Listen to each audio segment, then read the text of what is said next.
Hello, welcome to Spartan Hour with Ethan Weiss. I'm your host, Ethan Weiss. With me today is Simon Forbes. Simon is a junior student senator. He is a member of the executive board of the Orno Coalition. He's on the youth council and is also a captain for the speech and debate teams. Welcome in, Simon. Thanks so much for having me here, Ethan. How are you doing today? Doing pretty well. Seasonal allergies are strong. It hasn't been this bad in a while, but Dayquil is my new best friend. I feel you. Okay, let's start with prom. So you're a junior student senator. Prom is coming up. It's in a few weeks. What should students expect? Yeah, I think students should expect a really good time at prom. Obviously, it's like the big dance. The tickets certainly reflect that. But I think one of the big things about prom that stands out from the other dances, homecoming and Winterfest are great. But what's unique about prom is one, you're going to have the dinner there, and it's relatively high quality food. I'm still impressed by the catering that we have. As a sophomore senator, I got to clean up after prom, which meant that we got a first look at the dessert table when that was all done. And safe to say, I am very happy with the catering that we have at prom. So that's a good point. I think at a second level, the activities that we have planned during the dinner are really great. We have Kahoots and various trivia games, which sound kind of not necessarily boring on paper, but you don't hear a lot of people being really excited about Kahoots, but they are really fun. And then additionally, a great DJ as well. And then I think they've really incorporated the whole Midnight Masquerade theme in a really impressive sense. I think going based off of the Cinderella in a forest sounds kind of abstract, but seeing what I have on what's planned for what the actual venue will look like, and I think that coupled with just all the preparation that's been put in by other senators, I'm really excited for prom this year. What exactly is the theme? Can you explain that a little bit? Yeah, so we went with Midnight Masquerade, which is, well, wordsmithed, but it doesn't tell you a whole lot. Yes, we do have masks. It's not mandatory. We'll provide a fair amount of masks. I can't say that we'll have one for everyone just provided by Senate themselves, but we'll have a fair number. I think additionally, we also have a sort of secret garden kind of feel. We axed the word secret from the whole title. We didn't want secret garden to be the name, but that's also kind of a sub-theme that we're going with. So think enchanted forest, trees, fairy lights.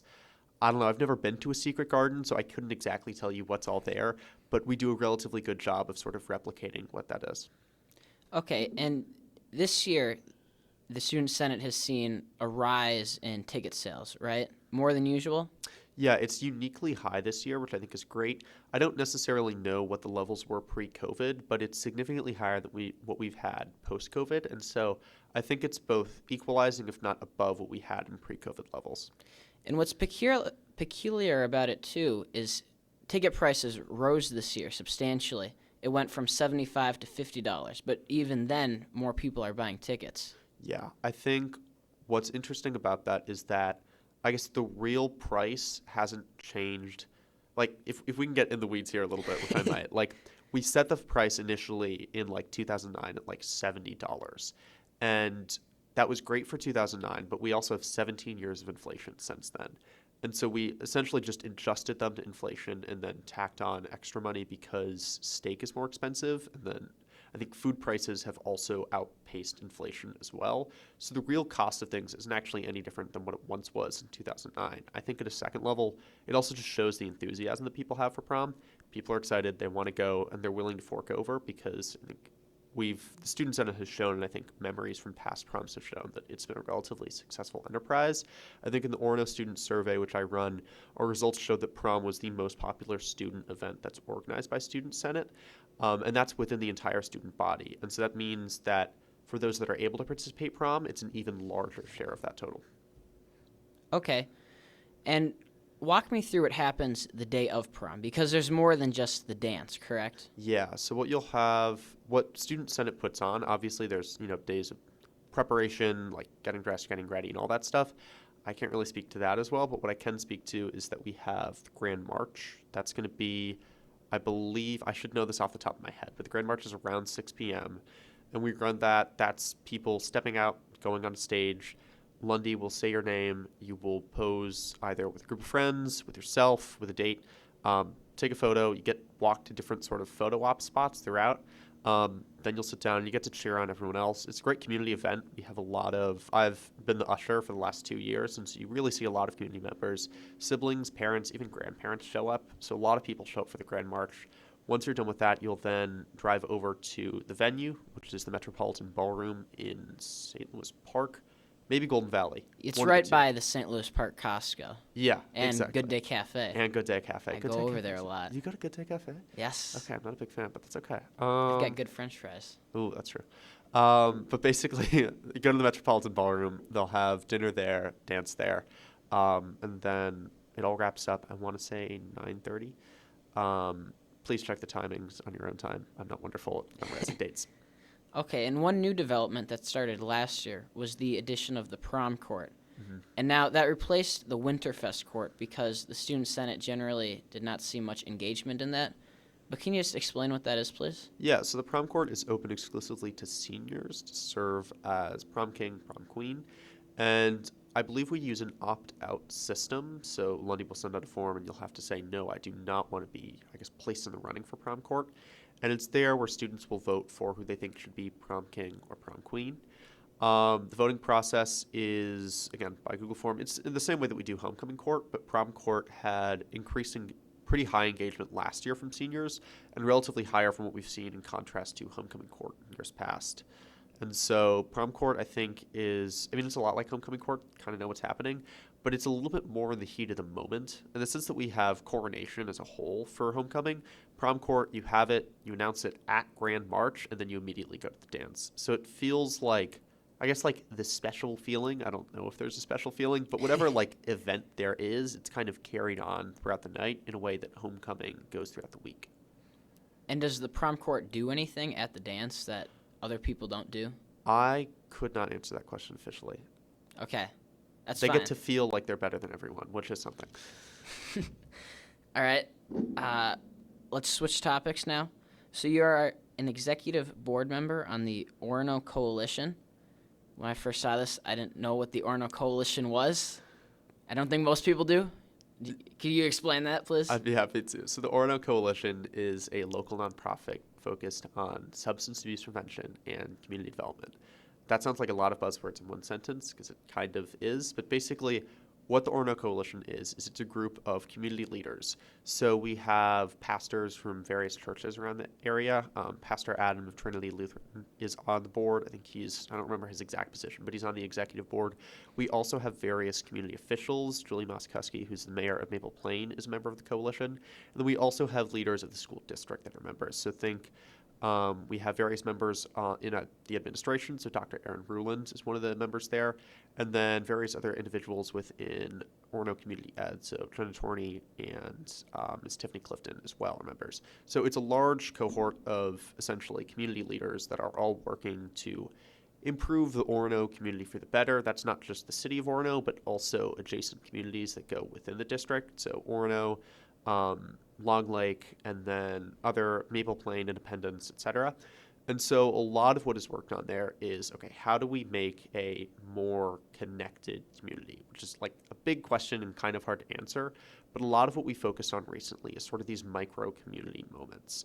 Being able to build connection with individuals that might not be your closest family, and they might not be your best friends. And I think one of the themes that touches on, and I'm going to get a little in the weeds here if that's okay, but there was this dude named Nick Epley. He's a behavioral scientist at the University of Chicago, Booth School of Business. And basically what he talks about is the missing middle in social interaction. We spend a lot of time with individuals that are very close to us, like your family, your friends, people that are very close to you. You spend time with them. But you don't spend a lot of time with people that are sort of in the middle. You also spend a lot of time online. You'll know who people are online, whether it's message boards on Twitter, not that anyone uses Twitter, but or Snapchat, Instagram, various interactions like that.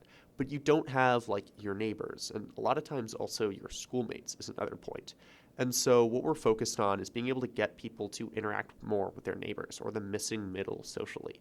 And so one of the initiatives that we started was conversation cards for dinner. So the Orono Coalition for free gave out various conversation cards to start conversations at dinner or be able to strike up a conversation with other people. Because that's something that obviously is shown to have not only high success rates in getting you closer to other individuals, but also just high happiness success rates. And have you seen success in the Orono community?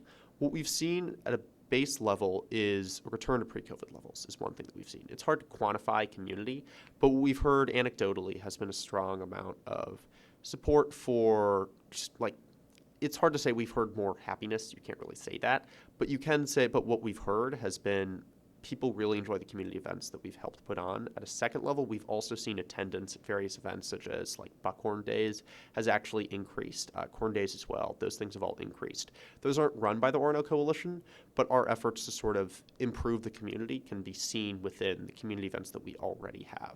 And what's like the scale of these events? How many people do you really impact? I think the goal is to impact as many people within Orono as possible. I get that that's difficult, but like who we do impact can be seen, I think, one, by the people who do attend. We can see relatively high success rates. This will actually touch back to Student Senate.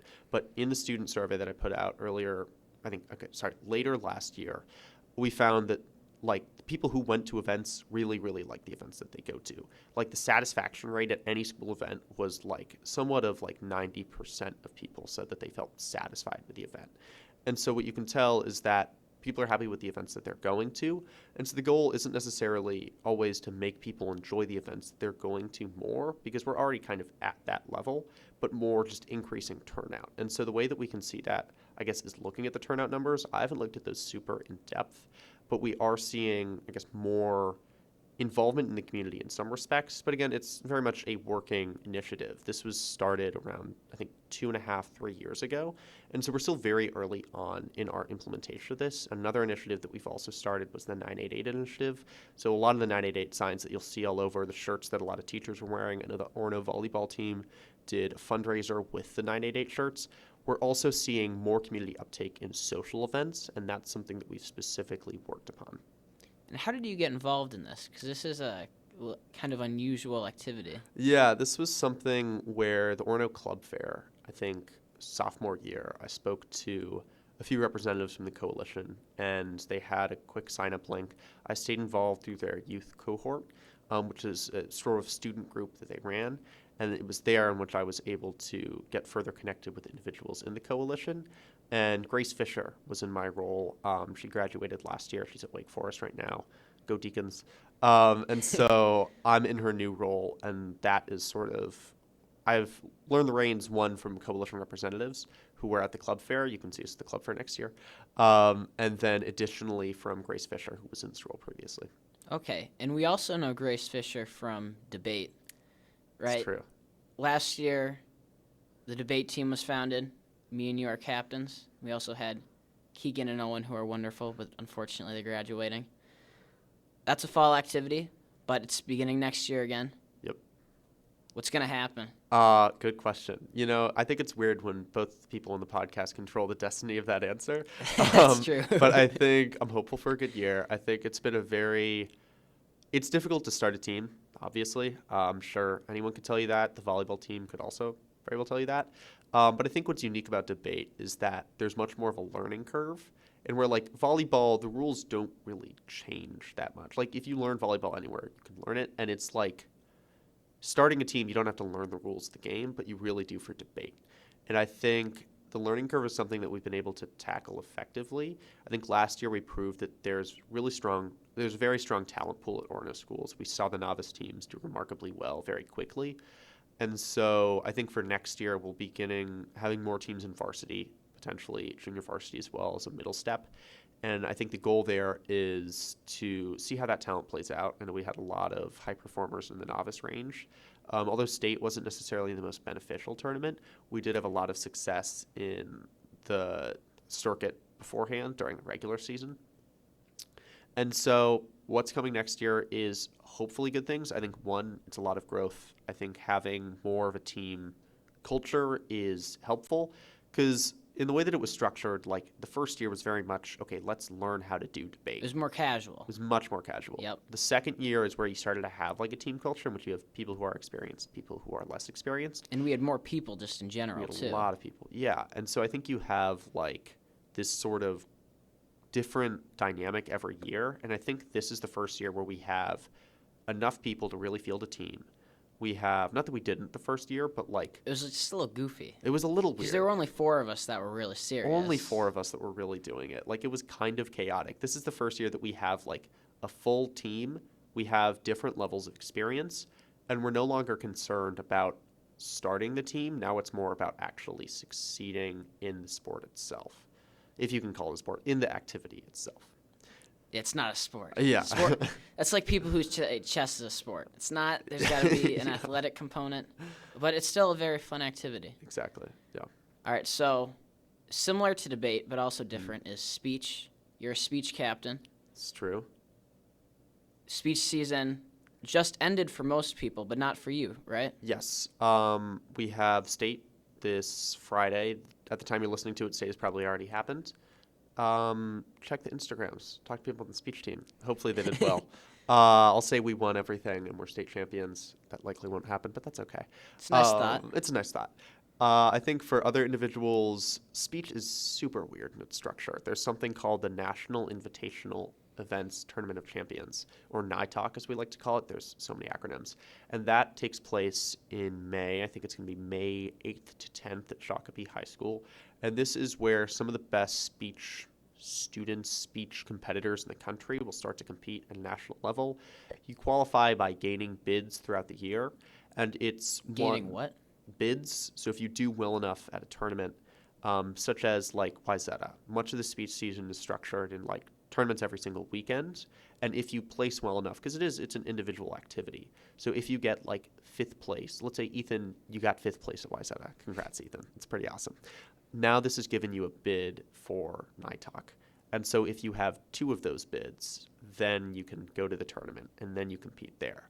So you have this weird structure. Yeah, that's odd. It's super weird. And this happens 3 weeks after state is done. So 3 weeks when state is finished, you'll have a fair amount of speech competitors. I think we're sending around 8 students this year to NITOC and Shakopee. If you're in the community, come to Shakopee High School. Go to a speech tournament. It's a lot of fun. You don't have to know what's going on. It's a big variety that you'll see because speech it's kind of like a nerdy track of field in the way, is sort of the way that I put it, and that you have like a bunch of different events that are all relatively different. You'll have some categories such as dramatic interpretation. That's like just pure acting. That's kind of like having sprinters who are going to look and be a lot different than your throwers, right? Mm-hmm. In the sense where you have a very different thing that's that going makes on. sense. And so then you'll also have, so we have 2 main categories being interpretation. That's like drama, acting. You can be really funny, really sad. I can't think of any other emotions, but you probably convey those. And then you also have public address. That's more like nerdy, oratorical, just like giving a speech in sort of 2 different contexts. And which do you do? I do public address events, so I compete in extemporaneous speaking. I'll get a question like, how should America fix the housing crisis? And then I get 30 minutes to write and memorize a 7-minute response to that. So basically 15 minutes is like writing a 5-paragraph essay.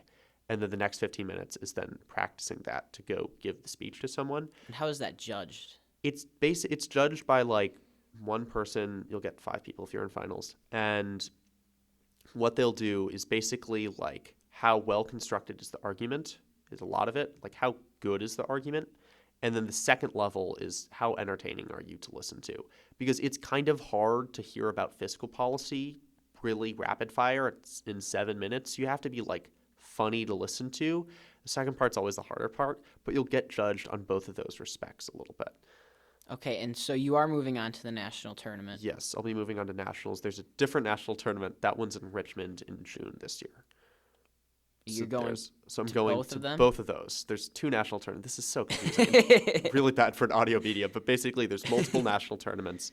I'm doing one in Shakopee in May, and then I will be going to Richmond for a week in June for the other national tournament. And what are the implications of those? For, I guess, NITOC was sort of a breakaway from NSDA's. That being, so NSDA is the week-long one. I'm sorry, this is It's so confusing. It's so confusing. But basically you have, the NSDA is this big governing body. They run the national tournament in June. That's like the grouping of all the schools across the country. NITOC is the 3-day-long tournament this weekend during Mother's Day weekend, which is super popular, in Shakopee. and that is run by a different governing body. That one's more Midwestern, so you're going to see more Midwestern schools there. Minnesota usually does pretty well, which is great. And then the national tournament is the one that is the week long in June this year. And so I'll be heading to both. Okay. Is anyone else from Orono going? Or just you? No one from Orono for nationals. There's 2 kids from Delano who are going. Okay. So you're obviously a very involved person. And one thing you did too, besides starting the debate team, is starting the Spartan Emerging Technology Council. Yes. Can you explain what that is? Yeah, so that is still, it's in the works a little bit. I think as you said, I'm busy. It's hard to get time to work around things.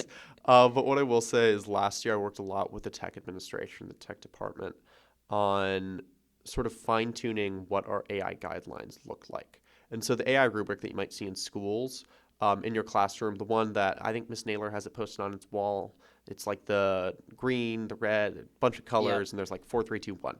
And there's different levels of how much you use AI. Last February, I basically just did schoolwork as I do it, using AI as much as I did, and graded each activity that I was doing based on the level of AI that I used. And it was there where I tested sort of the use cases for each sort of level of AI. And it's all about finding what is an ethical level of AI usage. I think something that I've consistently been impressed by the tech administration has been their interest in using AI in an ethical sense. I think it's very easy to think of any school administration as wanting to move as far away from AI as possible. That's the easy position. Right? It makes, if you're an educator, it makes some sense as to why you'd want to do that. But there's a strong understanding that that's not the smart decision. And I think what the school's been trying to do is how do we teach AI in a ethical and valuable way? And so what I've worked on doing with tech administration last year has been fine-tuning those guidelines. And what the goal is with the Spartan Emerging Tech Council, wordsmithing might be needed there, is how do we get other students involved in those initiatives? I was able to give some input on what I think the AI guidelines should be. I don't want the input to stop with me. I want students across the school to be able to provide input on how they want to be using AI in schools, how they want tech to be seen in schools. And so I think it's about opening that line of communication. So the goal of the council, and there's a little bit of stuff that I started in October and I'm looking to continue at the end of the year here, is giving a stronger line of communication between students, teachers, and administration as to how AI should be used within the school. And then furthermore, on a second level, also how just tech in general should be used in school. There's issues with the firewall. Google Maps was blocked on school Chromebooks. I can't even open PDFs. Exactly. File links are blocked. Yeah. It's ridiculous. And so there's issues with the firewall. The file link still annoys me. And so that's another point where I think it's about improving the communication between that. I can't guarantee that anything can be done from that. I think a lot of it is, okay, what does the administration and teachers listen to? But from what I've heard and the interactions I've had, they're willing to listen to and they're excited to hear student voices. The goal is just getting the pipeline there. And what exactly is the pipeline? If I have a tech concern or I've got an idea, how do I convey that to the administration? Yeah, I think right now in the status quo, you can always send an email to individuals in the tech department, Mr. Evers, Mr. Beaverson, and others. But the goal is to sort of create a community or a club in which students can voice their concerns for tech issues or various things like that. And then being able to have that and have more outreach within what the tech administration currently is, in just that when you set up an official almost page or set of concerns with that, because it's very disparate what you have. If a specific student is asking, you remember a specific email that you get from a student, but there's not a great way at keeping that keeping there to always have pipeline. That's confusing wording. But basically my point is there's no standardized process. Yeah, there's no standardized process. This introduces a more standardized process is the goal. Okay, that makes sense. So I'm just going down the line here. You're obviously a very busy person. I don't know how you've got time for all this. But you're on the Minnesota Youth Council. Yes. I know you've done activities for that throughout the year. Can you explain exactly what that is? Yeah, so it's a state-mandated body, the only state-mandated youth advisory body within the country. And so in 2013, Minnesota state statute says, there should be a youth council that gives input on what's going on in the state at a legislative level. and then at an executive level. So we meet with Governor Walz in the Children's Cabinet once a year, which is his cabinet convened of officers, which focuses on improving the lives of children throughout the state, children being defined as anyone under the age of 18. And so what we will do is we will meet with his Children's Cabinet once a year to give the youth council's outline of what youth are most interested in and what policy they want changed, supported, etc. And how do they determine the policies that are within the outline that they're then providing to the government? So what we do is we run the Youth Issue Survey, and that is open to all the public of Minnesota. It's on the website if you'd like to answer it, respond to it.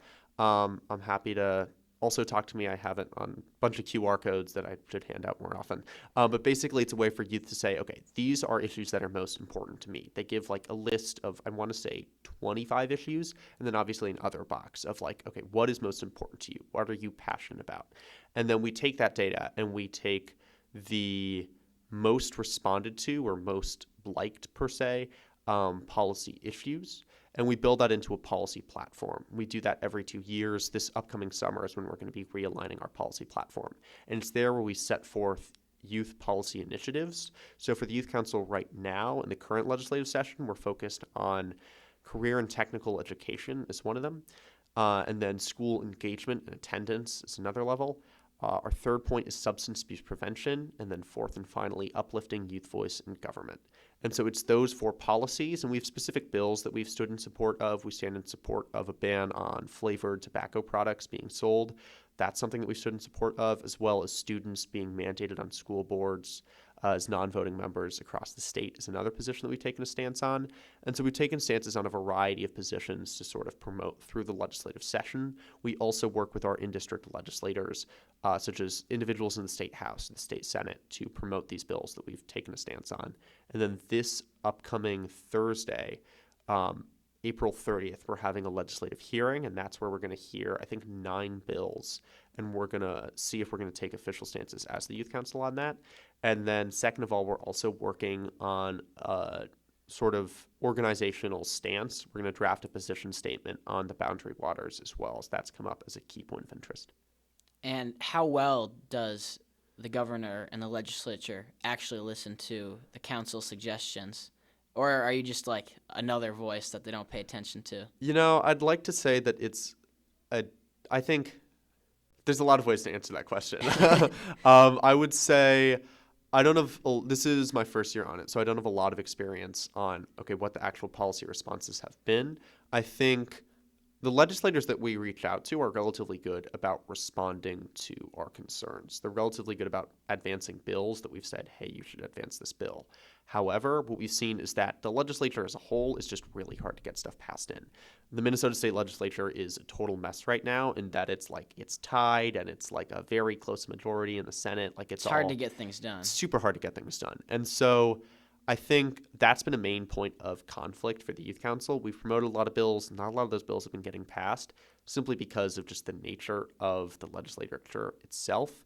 And then at a second level, Governor Walz, I think, listens to a lot of the concerns. But again, the actual policy points have been hard to come by. And I think that's just speaking within the most recent legislative session, starting in early 2025, because that's what I know the most about. And I think a lot of that is just because of legislative deadlock. And I think that that's been the main concern. However, there was a request from the Youth Council for a special session on gun violence following the shooting in Annunciation, and that was not acted upon by Governor Walz, which was another point of conflict between the Youth Council and what exactly is being done in the executive. Okay, that sounds good.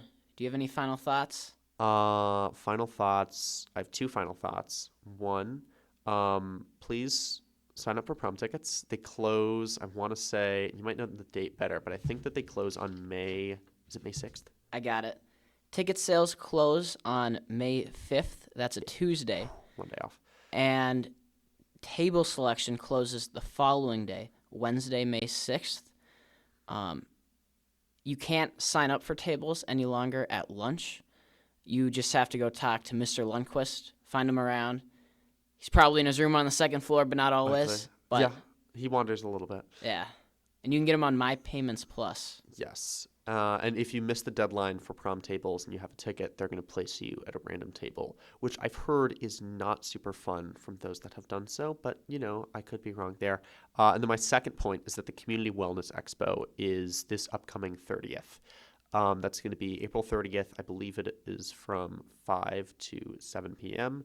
And that's a great time to, one, see all the organizations that are working within Orono and in the community, get interested in the know on a lot of outreach efforts that are happening there. Orono Coalition going to be there? Orono Coalition's going to be there. We're going to be handing out those conversation cards and a variety of other things. So contact the Orono Coalition, come to the Wellness Expo, see a lot of other people. It'll be great. Those are my last two thoughts. All right. Thank you, Simon. I appreciate it. Of course. Thanks so much for having me. Yep. This has been Spartan Hour with Ethan Weiss. We'll see you next time.